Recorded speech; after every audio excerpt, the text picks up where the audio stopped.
They are coming to that final slow corner that Calvin talked about, and when they come out, they'll be the first group to see the starter. By the way, the GT cars are formatted behind these cars. We'll give you 2 screens to watch the split start that happens today at Laguna Seca. The Cadillacs, they're looking. They see the green, they're on the gas.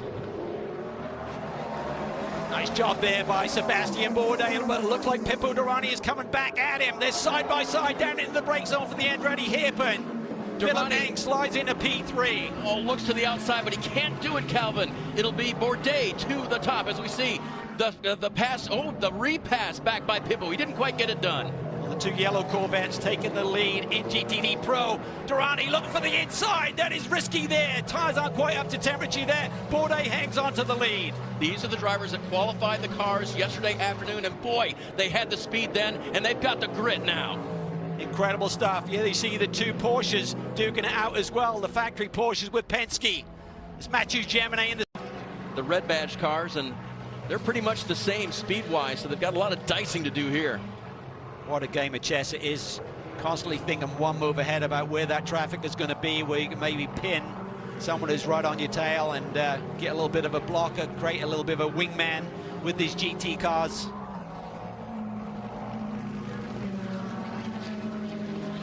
Up the hill now, the Rahal Straight, named after Bobby Rahal, so successful here over his career, to the famous corkscrew.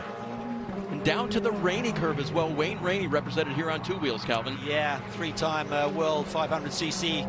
Oh, look at that move. Wow, that was close. He thought about going to the left, and Heinrich was going to use all of the road there in Rexy, that bright green Porsche, and Felipe just tucked it back to the inside. They're the reactions that you have at the top level. Blink of an eye, had to switch to the other side of the road, had the grip to work with it. No contact, and he moves on. Now aboard. Philip Ellis is really a cool guy. I spoke to him at length about a month ago about how he got started in racing. He said, well, I had no racing background from my family or anything. He said, I just watched Grand Prix on the weekend with my dad. And he said, I Googled race car teams. I Googled race car teams and sent out 300 letters. And he said, I got a response from the karting team in Spain. I went, I immediately had speed. They said, yes, we'll give you a drive, but we need 100K. I said, I don't have 100K, so he had to go back home disappointed. But from that point forward, the passion was ingrained in that young man, and he's gone on to do great things. From Philip Ellis, we go to the second of the, well, we'll call it the first of the Lexus in. That's the 14 GTD Pro of Jack Hawksworth. Here's Ben Barnicoat. He's been on a roll of late. He and Jack won in GTD Pro at Sebring. Then he teamed up with Parker Thompson when they kind of entered 2 GTD cars with GTD Pro not running at Long Beach, and Barnicoat won there. So he's on a roll. He's gone for 3 wins consecutively, admittedly up the straightaway. And then finally, I think that really exhibits the lack of grip that Ringer's got right now, because from the outside of the road, Jordan just outbraked him by a couple of car lengths and easily made the apex of the corner. So they're just dealing with different grip levels at this stage of the race. Dylan Welch told us in a break, he was hearing over the radio that Ringer was complaining about the balance on the car and the grip just not where they need to be to repeat their win of last year. And now he's under pressure from Nick Yellowly in the BMW for 5th. Yeah, they're just sliding big time, and with the level of competition now, I mean, there's so many strong teams and drivers that you're always under threat. Tandy now up front. That gap has exploded out to nearly 5 seconds over Jack Aiken. Just incredible, that little bobble that he had going through turn 4 in traffic. And now he's got caught up behind some other traffic here. So let's take another look here. Foley under the attack. Jordan Taylor to the inside. And I think Foley is expecting him to head to the apex a little bit quicker. Jordan was just being patient. Robbie just felt he couldn't be out there. I think if you run offline there, you know you're going for a ride. So I think Robbie was really anxious to try and get it back, tucked to apex.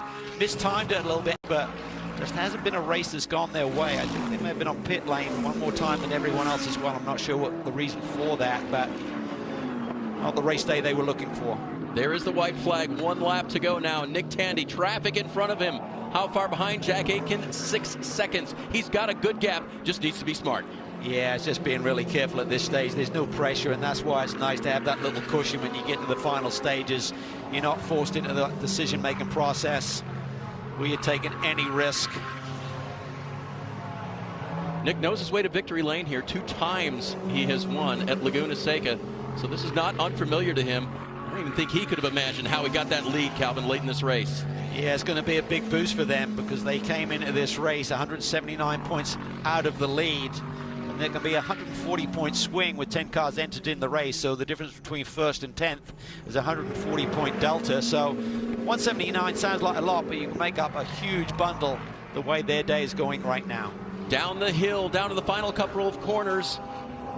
Lapper just in front of him, but all the road belongs to Nick Tandy. After taking the Rolex 24 at Daytona earlier this year, Team Penske now sees its 6th car, the sister car. Team Penske goes to victory lane at Laguna Seca today.